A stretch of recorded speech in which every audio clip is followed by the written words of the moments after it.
जय हिंद दोस्तों। ज्ञान सागर सिविल एकेडमी में आप सबका स्वागत। हमने लास्ट क्लास में मनी का डिफिनेशन, उसके फंक्शन या हिस्ट्री से रिलेटेड कुछ बातें की थी। इंडियन इकोनॉमी में मनी बैंकिंग एक इम्पॉर्टेंट टॉपिक है और उसी कड़ी में आज का जो हमारा टॉपिक है types of money. Types of money के अंतर्गत हम इसके जो मेजर टाइप्स हैं उसको देखेंगे। जैसे कि full bodied money first number पे है, सेकंड नंबर पे टोकन मनी और फिर उसी में क्रेडिट मनी, पेपर मनी, सब टोकन मनी के ही एक तरह से उसी से मिलते जुलते वैराइटीज हैं या टाइप्स हैं। नेक्स्ट आपका representative full bodied money. Fourth number पे है कन्वर्टेबल मनी। फिफ्थ नंबर पे है इनकन्वर्टेबल मनी या non convertible money. Six number में फिएट मनी। सेवन नंबर में लीगल टेंडर मनी। फिर ये फर्दर सब क्लासिफाई कर दिया गया है लीगल टेंडर मनी को, जैसे कि limited legal tender money, unlimited legal tender money. Eighth number पे non legal tender money. Ninth number पे क्या है फिड्यूसरी मनी। टेंथ नंबर पे नियर मनी। 11 नंबर पे है हमारा प्लास्टिक मनी। 12 नंबर पे है डिपॉजिट मनी। ठीक है, ये टोटल 12 जो है टाइप्स ऑफ मनी में हमने पॉइंट्स रखे हैं। इन्हीं को हम डिस्कस करते हैं। बस लिटिल बिट एलेबरेशन देखेंगे, बहुत ज़्यादा डेप्थ में नहीं जाएंगे। जो हमारे एग्जाम से ओरिएंटेड है ओनली वहीं तक चलेंगे। ठीक है, तो फर्स्ट नंबर पे full bodied money. Full bodied money का मतलब कि जो मनी वैल्यू होती है वो और एक्चुअल जिस चीज़ की मनी बनी होती है वो इक्वल होती है।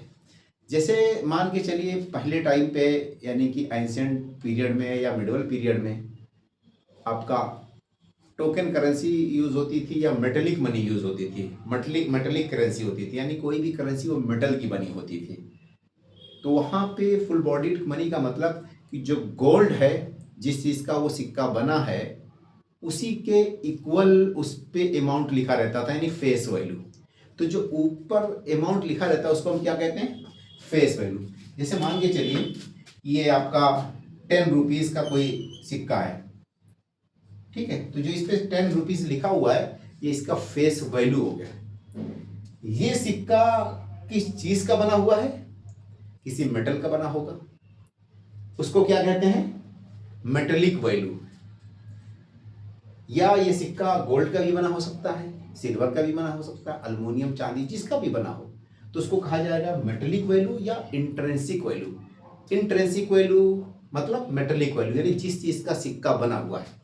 तो फुल बॉडीड मनी के केस में देखिए money as a value. Suppose that एक आपका यहां पे नोट्स है, आरबीआई ने एक नोट जारी किया एग्जाम्पल के तौर पे, कितने रुपीज का, ₹500 का। ठीक है, ये इस पे जो 500 की वैल्यू लिखी हुई है ये कहलाती है फेस वैल्यू। ठीक, और ये नोट किसका बना हुआ है, this is a piece of paper. किसका बना हुआ है, पीस ऑफ पेपर। ठीक, तो ये जिसका नोट बना हुआ है एक पीस ऑफ पेपर का, इसकी वैल्यू क्या है, हार्डली 2 रुपीज 1 रुपीज होगी, यानी एक रद्दी ही है ये पेपर। ठीक, तो रद्दी की जो वैल्यू होगी वही इसकी वैल्यू है। तो जिसका ये बना हुआ है तो इसको कहा जाएगा आपका कमोडिटी वैल्यू। पेपर का बना हुआ है तो कमोडिटी वैल्यू हो गया। ठीक, मेटल का बना हुआ है तो मेटेलिक वैल्यू हो गया। तो कमोडिटी वैल्यू हो या मेटेलिक वैल्यू हो, वो दोनों एक दूसरे के इक्वल हो। तो ये प्रचलन में हुआ करता था पहले टाइम पे, यानी कि एंशिएंट पीरियड में या आपका मिडिवल पीरियड में। ठीक है, तो value as money that is face value, यहाँ पे मैंने मेंशन किया फेस वैल्यू। जैसे इसका ये फेस वैल्यू इक्वल हो, इक्विवेलेंट हो वैल्यू एज ए कमोडिटी। ये जिस चीज का बना हुआ है, सिक्का कोई भी हो, वो आपका कॉइन मतलब आज के टाइम पे जैसे पहले गिलेंट का बना रहता था, ठीक है, सोना चांदी का भी बना हो सकता था, ब्यूलियन का, सिल्वर गोल्ड्स का। तो इसको कहा जाता था फेस मेटेलिक वैल्यू या इंट्रिंसिक वैल्यू। तो इसका value as a commodity that is value of a metal या इंट्रिंसिक वैल्यू इक्वल होता था। तो ये पहले प्रचलन में हुआ करता था, उसको कहते हैं फुल बॉडीड मनी। ठीक है, it value as a money is equivalent to its value as a commodity. ठीक है, ये पहले प्रचलन में होता था कि जो सोना चांदी का सिक्के होते थे अगर आप उसको मेल्ट कर देंगे तो बाजार में ले जा करके उस मेल्टेड फॉर्म में चांदी या सोने के को बेचेंगे तो इक्वल वैल्यू लमसम मिलती है आपको मार्केट में, ठीक है। तो उसको कहा जाता था फुल बॉडीड मनी। एग्जाम्पल के तौर पे गोल्ड कॉइन, ठीक। अच्छा, नेक्स्ट आपका क्या है, टोकन मनी।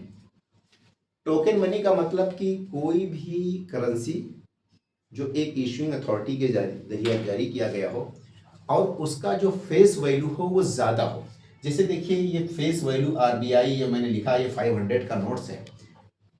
500 के नोट्स का जो फेस वैल्यू 500 है और ये बना किस चीज़ का है, ये एक पीस ऑफ पेपर का बना हुआ। तो इस पीस ऑफ पेपर की वैल्यू कितनी हो जाएगी, इसकी वैल्यू हार्डली 1 रुपये 50 पैसे, बहुत ज़्यादा 2 रुपये की हो जाएगी, ठीक है। तो ये 2 रुपये की पीस ऑफ पेपर की वैल्यू है। तो यही पॉइंट मैंने मेंशन किया कि मनी वैल्यू यानी कि ये फेस वैल्यू ग्रेटर देन आपका कमोडिटी वैल्यू। कमोडिटी वैल्यू का मतलब कि पीस ऑफ पेपर की वैल्यू। कागज की वैल्यू कम है क्योंकि ये 2 या 3 रुपये का बिकेगा मार्केट में, जबकि फेस वैल्यू यानी 500 है तो इसको 500 वर्थ की कोई भी कमोडिटी आप खरीद सकते हैं मार्केट में। तो उसको कहा जाता है टोकन मनी। तो एज ए टोकन कोई करेंसी यूज हो रही है। जैसे मान के चलिए आपका 10 रुपीज का सिक्का है, तो 10 रुपये का सिक्का, इसका फेस वैल्यू 10 है, बट ये कमोडिटी वैल्यू कितनी है या मेटेलिक वैल्यू किसकी है, हार्डली 1 या 2 रुपये का। उसको अगर आप मेल्ट कर देंगे किसी लोहार के भट्टी पे ले जा करके तो वो कितने का बिकेगा, हार्डली 1 रुपीज या 2 रुपीज का बिकेगा। तो that is called metallic value, intrinsic value, जिसका वो बना हुआ हो। तो यहाँ पे इस वाले केस में टोकन करेंसी में आप देखेंगे कि कमोडिटी वैल्यू या मेटेलिक वैल्यू, या उसको आप कह दीजिए कमोडिटी वैल्यू को, मेटेलिक वैल्यू को इंट्रिंसिक वैल्यू, ये कम होता है compare to the money value यानी फेस वैल्यू। ये क्या है, आपका फेस वैल्यू है, ठीक है। Money value that is face value, ये ज्यादा होता है। जैसे आप देखिए इस वाले केस में यहाँ पे फेस वैल्यू 500 है और कागज की वैल्यू कितनी है, रद्दी है, 1 रुपया 50 पैसा ऐसे बिकेगा ये। तो टोकन वैल्यू को मैंने यहाँ पे डिफाइन किया, its value as money much more than its value as a commodity.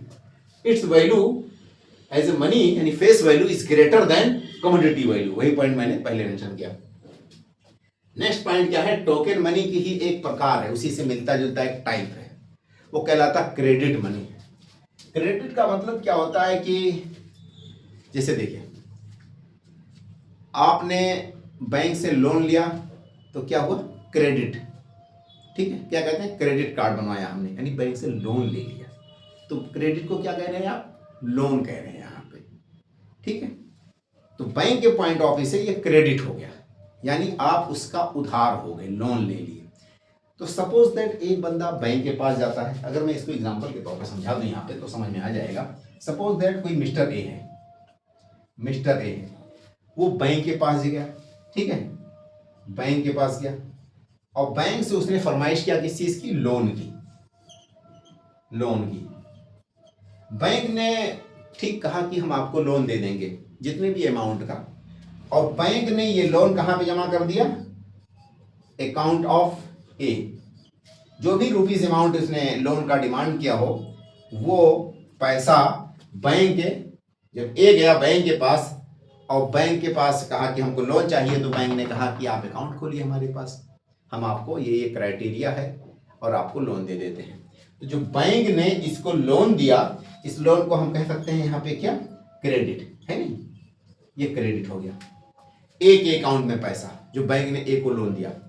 अब ए क्या करेगा, जब उसको नीड्स होगी, रिक्वायरमेंट्स होगी, उसी हिसाब से वो अमाउंट को अपने अकाउंट से निकाल करके यूज करता रहेगा, ठीक है। तो इंस्टेंटली जब बैंक ने इसके अकाउंट में पैसा जमा किया तो वो पैसा क्या हो गया, एक प्रकार का ये क्रेडिट मनी हो गया ए के अकाउंट में, ठीक है।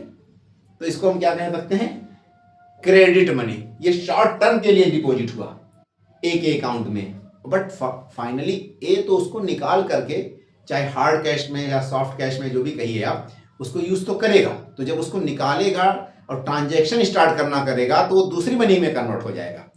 बट जब तक इसके अकाउंट में ये पैसा क्रेडिट किया गया बैंक के पास से, तब तक के लिए उसको क्रेडिट मनी कहा जाएगा। तो उसी पॉइंट को मैंने मेंशन किया, bank creates credit money by issuing loan. Bank ने इशू किया लोन किसी के खाते में, ठीक है, किसी के अकाउंट में, तब तक के लिए वो क्रेडिट मनी कहलाता है। एक पॉइंट। अगला पॉइंट क्या, it created by the banks through lending rather than physical intrinsic value asset. ये बैंक के द्वारा एक प्रकार का मनी ही है जो बैंक किसी को उधार के नाम पे या क्या कहते हैं लोन के नाम पे देती है, और इसमें डायरेक्टली बैंक किसी को कैश यानी कि फिजिकल असेट नहीं देती या कैश के शक्ल में रुपया या मनी नहीं देती है। तो एक प्रकार का हम कह सकते हैं ये कि क्रेडिट मनी क्या है, ये क्रेडिट मनी फिजिकल असेट नहीं है या हार्ड कैश नहीं है, बट ये एक प्रकार का एक जमा की हुई राशि है जो कि उधार लेने वाला है उसके अकाउंट में सर्टेन पीरियड के लिए जमा किया गया, जब तक वो उसको निकाल ले। तो निकालने से पहले तक जो डिपॉजिटेड अमाउंट है बैंक के द्वारा वो क्या कहलाता है, क्रेडिट मनी कहलाता है। ठीक है, नेक्स्ट पॉइंट क्या हो गया, पेपर मनी। कोई भी करेंसी जो कि पेपर की बनी होती है ज़्यादातर पूरी वर्ल्ड में, इसीलिए उसको हम पेपर मनी कहते हैं। तो करेंसी क्या है, किसकी बनी होती है, पेपर की। जैसे कि 500 रुपये का नोट मैंने एग्जांपल दिया, क्या है, पेपर की बनी, इसलिए उसको हम पेपर मनी भी कह सकते हैं। ठीक है, नेक्स्ट पॉइंट क्या है कि representative full bodied money. Representative full bodied money एक प्रकार का ये टोकन मनी ही है। जैसे मान के चलिए एग्जांपल के तौर पर पहले मैं समझा दूं कि रिप्रेजेंटेटिव फुल बॉडीड मनी एक प्रकार का टोकन मनी है जिसको जब इशूइंग अथॉरिटी जारी करती है तो उसी के इक्विवेलेंट अमाउंट बुलियन अपने पास रिजर्व के तौर पर रख लेती है, तो उसको कहा जाता है रिप्रेजेंटेटिव फुल बॉडीड मनी। मान के चलिए आरबीआई, एग्जांपल के तौर पे मैं आरबीआई का एग्जांपल देता हूं। मान लेते हैं कि आरबीआई ने 500 रुपीज़ का नोट्स जारी किया, ठीक है, ये आरबीआई लिख दिया या कोई भी सेंट्रल बैंक हो सकता है दुनिया का, ठीक है। इसने क्या किया, 500 रुपीज़ का एक नोट्स जारी किया। अब जब इसको नोट्स को जारी करना था आरबीआई को, तो इसी के इक्विवेलेंट बुलियन आरबीआई अपने पास रिजर्व रखेगी। कितना, कोई गोल्ड या सिल्वर, ठीक है, आरबीआई अपने पास गोल्ड या सिल्वर रिजर्व रखेगी, डिपॉजिटेड एज ए रिजर्व। ठीक है, तो इशू करने से पहले 500 का नोट्स का जो इशूइंग अथॉरिटी है यानी सेंट्रल बैंक किसी भी कंट्री का, वो अपने पास उतना इक्वल अमाउंट बुलियन या फिजिकल असेट या मेटलिक कोई प्रीशियस मेटल अपने पास रिजर्व रखे, उसके बाद कोई नोट्स जारी करे, तो उसको कहा जाता है रिप्रेजेंटेटिव फुल बॉडीड मनी। उसी पॉइंट को मैंने यहां पे मेंशन किया, देखिए आप कि it is A token money issued against banking of equivalent value of Boolean with issuing authority. यहां पे इशूइंग अथॉरिटी मतलब सेंट्रल बैंक, मोस्टली कंट्रीज में सेंट्रल बैंक इशूइंग अथॉरिटी होती है। तो वो पार्टिकुलर अमाउंट की करेंसी जारी करने से पहले अपने पास सर्टेन प्रीशियस यानी उसी के इक्विवेलेंट, नॉट सर्टेन, उसी के इक्विवेलेंट प्रीशियस मेटल अपने पास डिपॉजिट में रख लेती है, तो उसको कहा जाता है रिप्रेजेंटेटिव फुल बॉडीड मनी। देखिए अगला पॉइंट हमारा क्या है, ग्रेशम्स लॉ। होता ये था कि पहले टाइम पे जो किंगडम्स होती थी या किंग्स होते थे वो पार्टिकुलर करेंसी जारी करते थे, और मोस्टली करेंसीज किसके बने होते थे, मेटल के, मेटल कॉइन हुआ करते थे। ठीक है, तो उन करेंसीज की जब ज़्यादा डिमांड बढ़ी यानी इकोनॉमिक एक्टिविटीज़ गतिविधियाँ ज़्यादा बढ़ गई, करेंसी या नोट्स का की डिमांड्स बढ़ी या ट्रांजैक्शन बहुत हाई लेवल पे हो गया, तो उतने अमाउंट का बुलियन अपने पास रखना बहुत इम्पॉसिबल हो गया, या पूरी की पूरी करेंसी गोल्ड में जारी करना भी इम्पॉसिबल हो गया। तो फेस वैल्यू बढ़ा दिया गया और जो मेटलिक वैल्यू है कम कर दिया गया। ठीक है, एग्जाम्पल के तौर पे पहले मैं देखता हूँ, यहाँ पे एक्सप्रेस करता हूँ उसी पॉइंट्स को। देखिए जरा, मान लेते हैं कि ये सपोज दैट आरबीआई का एग्जांपल देते हैं क्योंकि अपनी कंट्री का है, बट अब तो एप्लीकेशन में नहीं वो चीज़ें, फिर भी हम आरबीआई को समझने के लिए, आरबीआई ने क्या है कि एक सिक्का जारी किया, ठीक है, कितने रुपीस का, मान लेते हैं कि ये 100 रुपीज़ का आरबीआई ने गोल्ड कॉइन जारी किया, गोल्ड कॉइन, जब सिक्के की या करेंसी की बहुत ज़्यादा ट्रांजैक्शन में यूज़ बढ़ गया तो उतना ही ज़्यादा डिमांड बढ़ेगा करेंसी की। और हर करेंसी का इतने बड़े आकार की करेंसी गोल्ड में छापना बड़ा मुश्किल हो जाएगा, क्योंकि गोल्ड की डिमांड बढ़ जाएगी तो उसकी पूर्ति नहीं हो पाएगी आसानी से। बाद के दिनों में पूरे वर्ल्ड लेवल पे लमसम यही फार्मूला अप्लाई हुआ कि ये बिग साइज का है गोल्ड। क्या है? बिग साइज का गोल्ड करेंसी है। अमाउंट जो फेस वैल्यू है इक्वल रहने दिया, बट इस करेंसी का साइज छोटा कर दिया गया।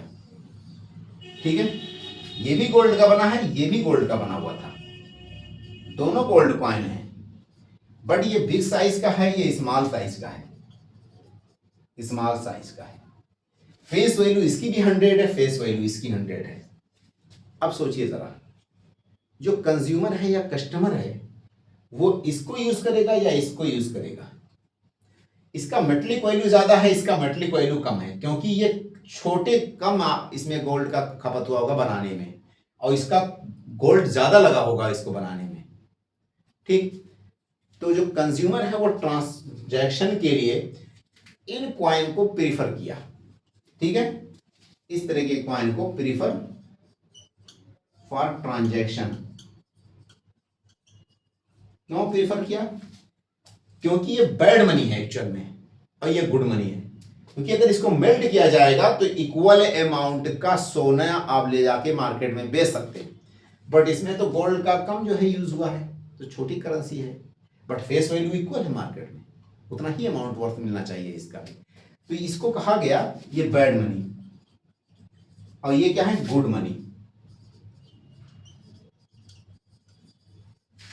जो कंज्यूमर है, कस्टमर है या peoples prefer to preserve good money. क्या पॉइंट हो जाएगा? People prefer to preserve good money. Good money जो है पीपुल अपने पास यानी लोग रखना शुरू कर दिए। क्यों? क्योंकि इसकी वर्थ ज्यादा है, मेटलिक वर्थ ज्यादा है, बट इसका मेटलिक वर्थ कम है, बट फेस वैल्यू इक्वल है, क्योंकि ये बैड मनी इसको घोषित कर दिया गया इसीलिए। तो ग्रेशम ने एक लॉ दिया था, होता ये है कि देखिए bad money drives out good money. क्यों? क्योंकि ये लोग अपने पास प्रिजर्व करके रखने लगे, और मार्केट में ओनली यही सिक्का दिखेगा। जब यही सिक्का दिखेगा, ये जो बैड मनी क्योंकि छोटे आकार का है, इसको अगर आप मेल्ट करेंगे तो इक्विवेलेंट बुलियन में नहीं बेच पाएंगे इसको। तो इसका मतलब ये हुआ कि लोगों ने ये कहा या हुआ प्रचलन में हो गया कि इससे ट्रांजैक्शन करने लगे और इसको अपने पास रिजर्व करके रखने लगे। तो जब अपने पास रिजर्व रखने लगे तो ये मार्केट में इसी का सर्कुलेशन बढ़ गया बैड मनी का, और जो गुड मनी है वो मार्केट से बाहर हो गया या लोगों के घरों में स्टॉक हो गया। तो उसी पॉइंट्स को ग्रेशम ने कहा कि bad money drives out good money. क्यों ड्राइव्स आउट? मैंने ये कारण बता दिया आपको। नेक्स्ट पॉइंट क्या है कि people prefer less valuable currency. This is the less valuable currency. क्यों? क्योंकि ये कम मेटल इसमें यूज हुआ बनाने में। ठीक है, for transaction to preserve great worth of good money. और लोगों ने अपने पास जो बड़े आकार की करेंसी है या सिक्का है उसको रखना शुरू कर दिया। ठीक है, नेक्स्ट पॉइंट क्या है कि कन्वर्टेबल मनी। कन्वर्टेबल मनी का मतलब क्या होता है कि जो इश्यूइंग अथॉरिटी है उसके पास जब आप पार्टिकुलर करेंसी लेके जाएंगे तो इक्विवेलेंट अमाउंट बुलियन या प्रीशियस मेटल जैसे कि सोना चांदी वो आपको रिटर्न कर दे, तो उसको कहा जाता है कन्वर्टेबल मनी। यानी कि जो currency equivalent amount precious metal में कन्वर्ट किया जा सके इश्यूइंग अथॉरिटी के द्वारा, उसको कहा जाता है कन्वर्टेबल मनी। उसी पॉइंट को मैंने मेंशन किया, it can be converted into equivalent amount of Boolean with issuing authority. जो इश्यूइंग अथॉरिटी है वो उस पार्टिकुलर पीस ऑफ पेपर को बुलियन में कन्वर्ट कर दे। मान के चलिए कि 2000 का नोट है, 2000 का नोट जब आप इश्यूइंग अथॉरिटी के पास जाएं तो वो आपको उतने अमाउंट का बुलियन या प्रीशियस मेटल रिटर्न कर दे, तो उस मनी को क्या कहा जाएगा? कन्वर्टेबल मनी, या ऐसी मनी जो आसानी से इश्यूइंग अथॉरिटी के द्वारा या सेंट्रल बैंक के द्वारा कन्वर्ट हो सके बुलियन में या प्रीशियस मेटल में, that is called convertible money. अगर कोई करेंसी इक्विवेलेंट अमाउंट में कन्वर्ट ना की जा सके तो उसको कहा जाएगा इनकन्वर्टेबल मनी या नॉन कन्वर्टेबल मनी। जैसे नेक्स्ट हमारा क्या है? Inconvertible money, non convertible money. Central bank is not obliged to convert into bullion. ठीक है, जो इशूइंग अथॉरिटी है, जरूरी नहीं है कि आप अपना पैसा उसके पास लेकर जाएं तो वो इक्वल अमाउंट आपका सोना चांदी वापस कर दे, जरूरी नहीं है। तो उसको कहा जाता है इनकन्वर्टेबल मनी या नॉन कन्वर्टेबल मनी। अब देखिए एग्जाम्पल के तौर पे इंडियन रूपी, इंडियन रूपी किसमें आता है? इनकन्वर्टेबल मनी में आता है। क्यों? क्योंकि आप आरबीआई के पास जाएंगे तो आरबीआई बाध्य नहीं है, ऑब्लिग्ड नहीं है कि इक्वल अमाउंट प्रीशियस मेटल आपको रिटर्न कर दे। ये जरूरी नहीं है, बाध्य नहीं है आरबीआई। फिर आप सवाल करेंगे कि भाई वहां पे पैसे पे तो इंडियन करेंसी या इंडियन नोट्स पे लिखा रहता है आई प्रॉमिस टू पे the bearer such particular amount of rupee. आप ये सवाल करेंगे या आपके दिमाग में ख्याल आएगा कि यार उस पर तो लिखा रहता है कि मैं धारक को 500 रुपये का नोट, 100 रुपये का नोट्स देता हूं, तो आरबीआई तो प्रॉमिस करती है, इसका मतलब कि कन्वर्टेबल होना चाहिए इंडियन करेंसी। बट एक्चुअल ऐसा नहीं है। ये जो लिखा रहता है एक वर्ड आई प्रॉमिस टू पे, ये एक लीगेसी फैक्टर है जो ब्रिटिश पीरियड से ही चला रहा है, इसलिए उसको वर्ड्स को मिटाया नहीं गया। बट लीगली आरबीआई बाउंड नहीं है कि इक्वल अमाउंट आपको सोना दे। एक पॉइंट क्यों? क्योंकि आरबीआई का जो 1934 एक्ट है उसके आधार पे आरबीआई अपने पास लिमिटेड बुलियन रखती है और उस लिमिटेड बुलियन या गोल्ड के आधार पे आरबीआई अथोराइज हो जाती है अनलिमिटेड करेंसी प्रिंट करने के लिए। तो आरबीआई लिमिटेड अपने पास रिजर्व रखती है, बट अथोराइज कितना क्या हो जाती है, चाहे जितना करेंसी वो प्रिंट कर दे। तो अब सवाल यह है कि क्या आरबीआई कुछ भी करेंसी की कुछ भी प्रिंट कर देगी? तो ऐसा नहीं है। आरबीआई भी रैशनल एक संस्था है भाई, ऑर्गेनाइज्ड है, इंस्टीट्यूशन है, तो अनलिमिटेड करेंसी नहीं प्रिंट करेगी, उतना ही करेगी। बट इवन ये जो एक बात अलग है कि वो अथोराइज तो है अनलिमिटेड करेंसी को प्रिंट करने के लिए, बट वो करेगी कितना? जितना मार्केट में रिक्वायरमेंट है, ताकि मॉनेटरी या मनी सप्लाई मार्केट में कम ना होने पाए, जिसके कारण आपका ग्रोथ रुक जाए। तो ग्रोथ को टारगेट करते हुए आरबीआई उसी हिसाब से करेंसी का सर्कुलेशन करेगी, या कभी करेंसी सगड़ कर लेती है, कभी करेंसी की जरूरत पड़ेगी तो प्रिंट करेगी, है ना, जिस तरह से उसको रिक्वायरमेंट्स होगी। बट वो अथोराइज्ड क्या है? अनलिमिटेड करेंसी को प्रिंट करने के लिए आरबीआई अथोराइज्ड है। और उसको बैकिंग में कितने प्रीशियस मेटल रखना होता है या बुलियन को, सोना चांदी, वो लिमिटेड जो है, जो कि 200 करोड़ वर्थ तक ही खाली आरबीआई अपने पास असेट रखती है। उस 200 जो लिमिट है उसमें आपका 115 करोड़ का जो अमाउंट का है गोल्ड ही होता है, और रिमेनिंग जो है 85 बचा करोड़ वो आपका जैसे आपका इंडियन करेंसी हो गया और फॉरेन करेंसी एसेट हो गया। ठीक है, उसको बाद में मैं डिस्कस करूंगा। तो एक पॉइंट यहाँ पे मैंने नोट्स मेंशन किया, बहुत इंपॉर्टेंट, आईएनआर का मतलब इंडियन रूपी। अब इन केस में हम देखते हैं कि इंडियन रूपी के केस में कौन कौन सा types of money Indian rupee पे अप्लाई होता है। देखिए इंडियन रूपी पे क्या ये फार्मूला अप्लाई होगा फुल बॉडीड मनी? नहीं होगा। कैसे नहीं होगा ये अप्लाई? क्योंकि face value as a money, value as a commodity. यहाँ पे पहला पॉइंट मैंने मेंशन किया। तो जो 500 का नोट है, मैंने बताया एग्जांपल के तौर पे कि वो बना किसका होता है? एक पीस ऑफ पेपर का। तो पीस ऑफ पेपर क्या है? कमोडिटी वैल्यू हो गई। कमोडिटी वैल्यू कितनी है उसकी? 2 रुपया 3 रुपया होगी हार्डली। और फेस वैल्यू 500 रुपये के नोट की कितनी है? 500 है। ठीक है, तो ये इसके इक्वल नहीं होती। तो इसका मतलब ये हुआ कि पहला वाले केस में इंडियन रूपी अप्लाई नहीं होगा। ठीक है, इंडियन रूपी यानी फुल बॉडीड मनी नहीं है, पहला केस। दूसरे नंबर में मैंने कहा कि ये टोकन मनी, यानी कि इंडियन रूपी के केस में टोकन मनी अप्लाई होता है कि नहीं होता है? हाँ, हो जाएगा भाई। तो यहाँ पे मैं मेंशन कर सकता हूँ कि ये ठीक है, और एक एरो बना देता हूँ कि ये अप्लाई होगा। कैसे अप्लाई होगा? क्योंकि जो फेस वैल्यू 500 रुपीज का मैंने मेंशन किया था वो greater than the commodity value. Commodity value 1 या 2 रुपया मैंने बताया होगा। 500 रुपये नोट्स को आप देखेंगे तो पेपर का कितनी कीमत होगी? 1 या 2 रुपये मार्केट में मिल जाएगा। यार रद्दी है, 50 पैसे का भी ना बिके हो सकता है।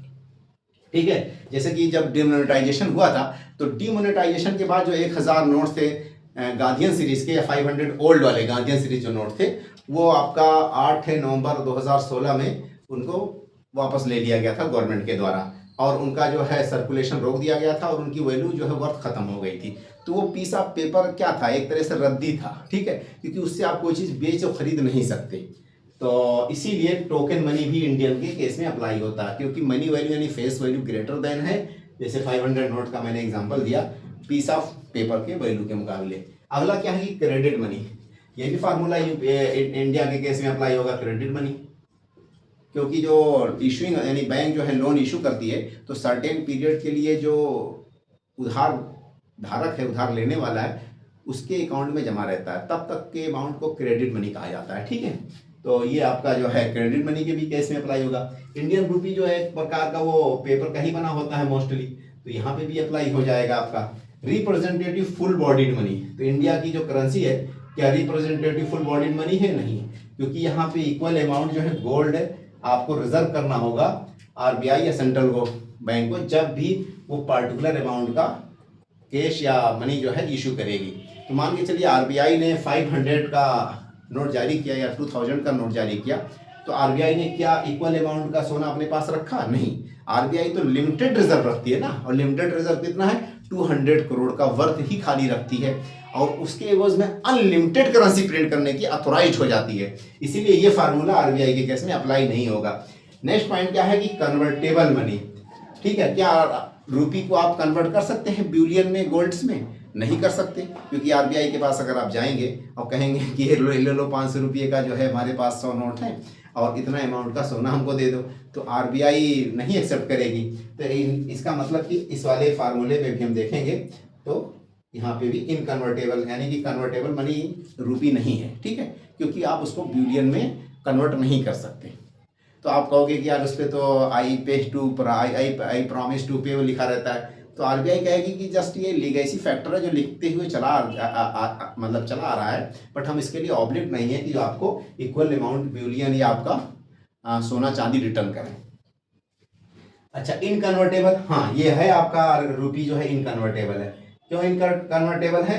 क्योंकि आप आरबीआई के पास जाएंगे तो आरबीआई इसको कन्वर्ट नहीं करेंगी इक्वल अमाउंट में, इसमें ब्यूलियन में या सोने चांदी में, तो इसलिए रूपी किस में है?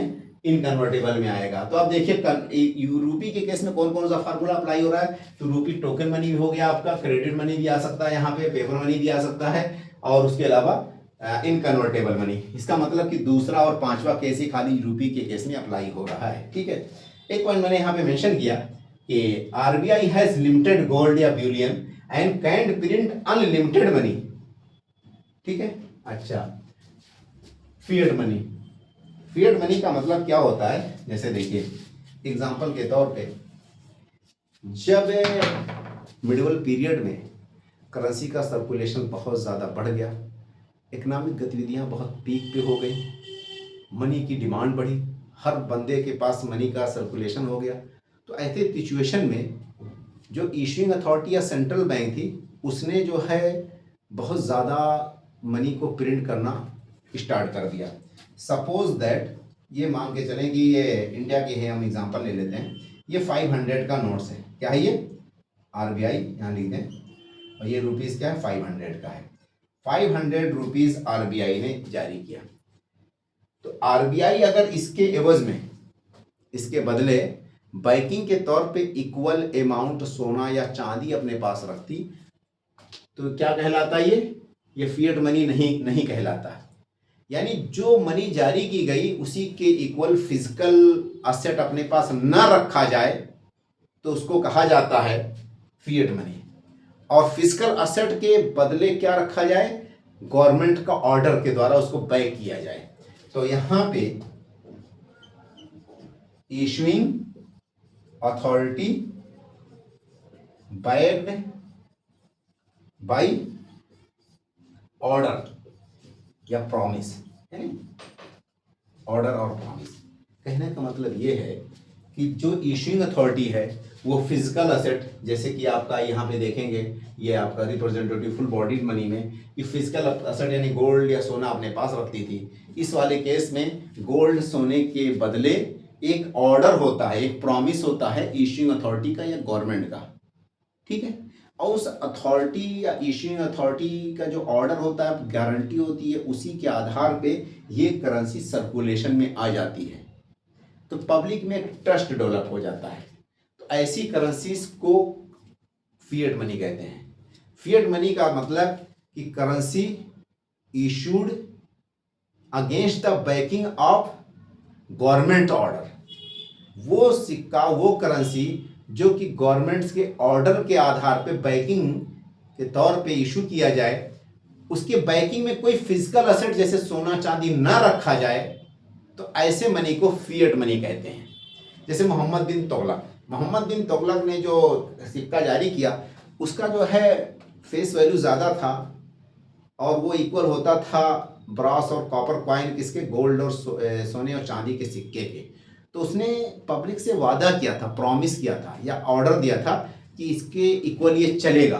तो ये जो बैकिंग के तौर पे सोना चांदी रखा जाता था, तो वो ना रख कर करके गवर्नमेंट का ऑर्डर को माना जाता है बैकिंग के तौर पे, ठीक है।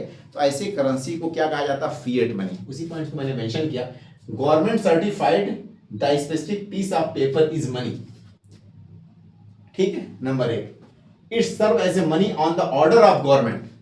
बस गवर्नमेंट का ऑर्डर ही सफिशियंट है, उसी के आधार पे उसको हम मनी मान लेते हैं, ठीक। तो ये एक ब्रॉड कॉन्सेप्ट है फिएट मनी। फिएट मनी का ही सब पार्ट है लीगल टेंडर मनी, ठीक।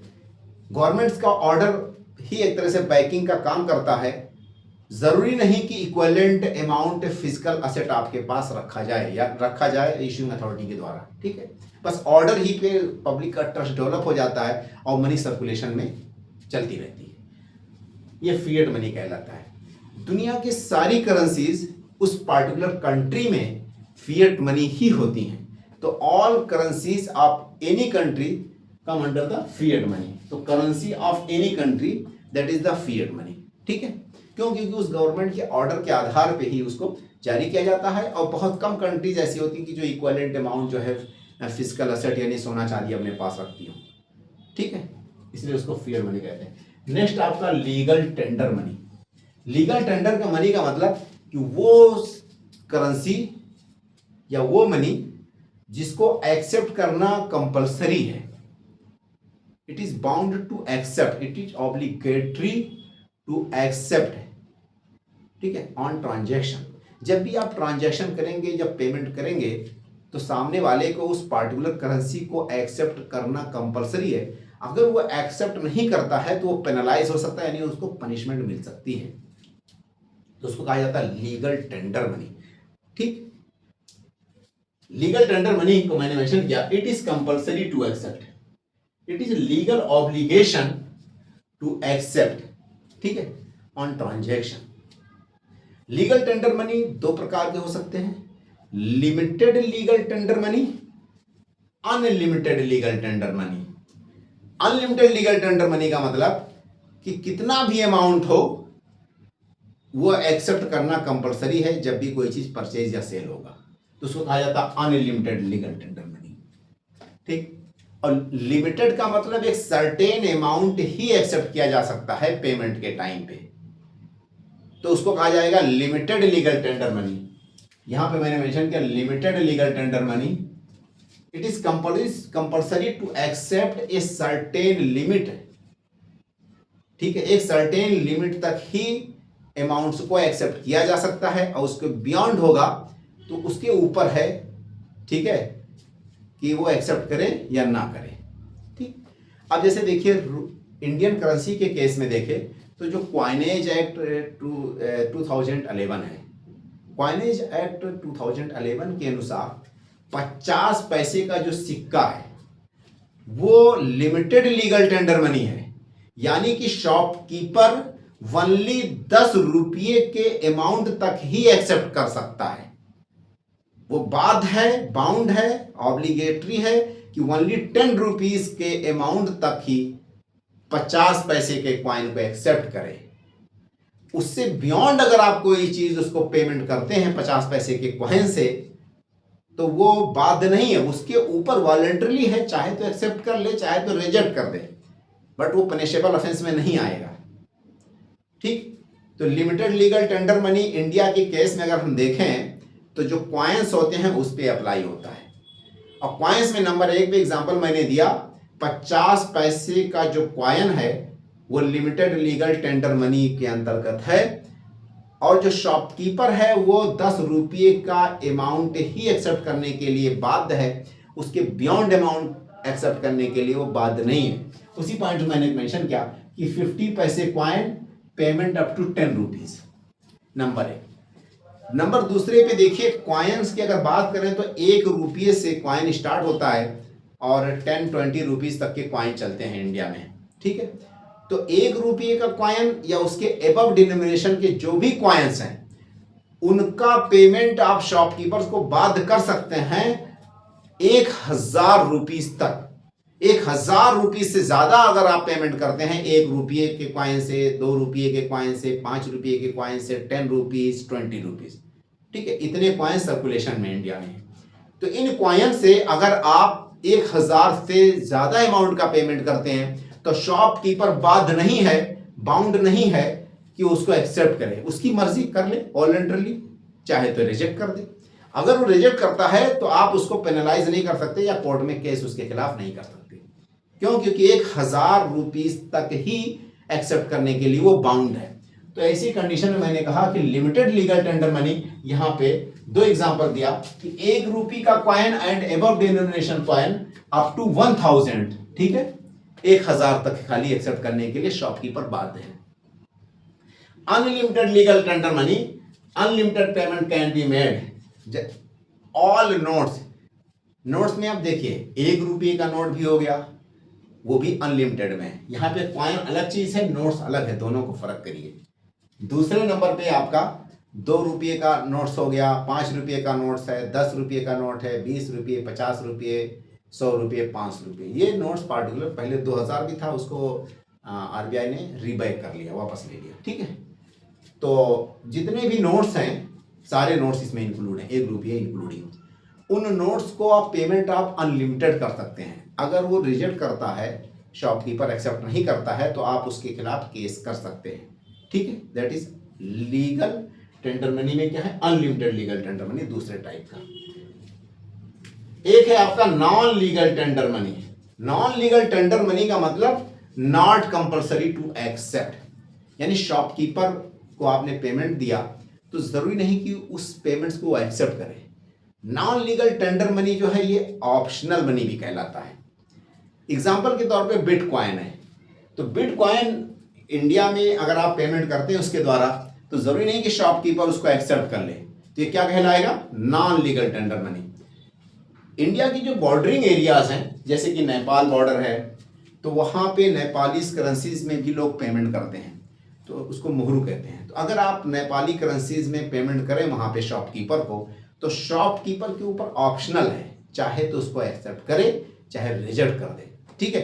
तो इस केस को या इस कंडीशन को क्या कहा जाएगा, नॉन लीगल टेंडर मनी। उसी पॉइंट को मेंशन किया मैंने, non legal tender money not compulsory to accept, जैसे बिटकॉइन हो गया या Nepali money Indian areas. Indian area मतलब इंडिया की बात कर रहा हूँ, जो नेपाल के बॉर्डर क्लोज है इंडिया के, वहां पे नेपाली करेंसी का एक्सेप्टेंस कंपल्सरी नहीं है, वो ऑप्शनल है, चाहे तो एक्सेप्ट करे चाहे ना करे शॉपकीपर, ठीक है। नेक्स्ट आपका क्या है, fiduciary money. It serves as a money on the basis of trust. तो ट्रस्ट के आधार पे कोई मनी जब यूज की जाए तो उसको हम फिड्यूसरी मनी कहते हैं, जैसे कि आपका बिटकॉइन हो गया। नेक्स्ट आपका क्या, near money, very close to money but not actually money.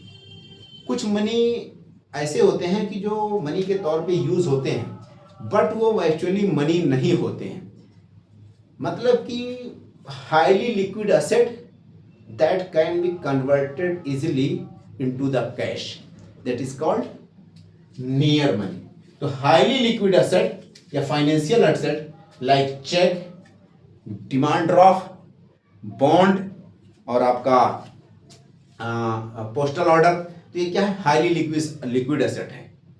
और ये नियर बाई मनी है। नियर बाई मनी का मतलब बहुत आसानी से इसको कैश में कन्वर्ट किया जा सकता है या कैश में भुनाया जा सकता है, ठीक है, तो इसको कहा जाएगा नियर बाई मनी। चेक हो गया, डिमांड ड्राफ्ट हो गया, आपका पोस्टल ऑर्डर्स हो गया, तो these are the near money but not actually money. Close to money मतलब कि बिना टीयर वियर के, बिना लॉस ऑफ वर्थ के, बिना टाइम के लॉस के आसानी से वो कैश में कन्वर्ट हो जाए, हाईली लिक्विड एसेट होता है ये, ठीक है। नेक्स्ट आपका प्लास्टिक मनी। कोई भी डेबिट कार्ड, क्रेडिट कार्ड ये प्लास्टिक मनी है। प्लास्टिक मनी से तात्पर्य ये नहीं कि वो मनी इटसेल्फ प्लास्टिक का बनी, it is not necessarily made up of plastic. Money not necessarily made up of plastic, it is made up of like any currency that is not necessarily made up of plastic, that is the plastic money. But actual worth of this money is the amount that deposited in your account. All credit card, all debit cards, या any smart card that authorized to you to pay the bearer, ठीक है, that is the plastic money. ये PCS OCS में पूछते हैं question इधर। Deposit money, any money which is deposited in the account, that is deposit money. Deposit money आपका देखिए ये क्रेडिट मनी के लमसम मिलता जुलता है या सेम ही है, एक तरह से उसी से ही सिमिलरिटी है इसमें। तो money which is deposited in the bank या financial institutions, that is deposit money. Deposit money को हम सेकेंडरी मनी भी कहते हैं। Deposit money is also called the secondary money because currency is the primary money. तो ये types of money हो गया। अब हमारा इसी से संबंध में जो अगला टॉपिक है वो मॉनेटरी मतलब सिस्टम में ही मॉनेटरी पॉलिसी से रिलेटेड है, ठीक है। और उसमें हम देखेंगे जैसे मनी सप्लाई, ठीक है। मनी सप्लाई जैसे M0 यानी कि आपका high powered money, M1, M2, M3 इस प्रकार के कुछ टॉपिक्स हैं, उसको डिस्कस करेंगे। ओके भाई, ऑल दी बेस्ट। आप लोगों से रिक्वेस्ट मेरे चैनल को लाइक और सब्सक्राइब करें।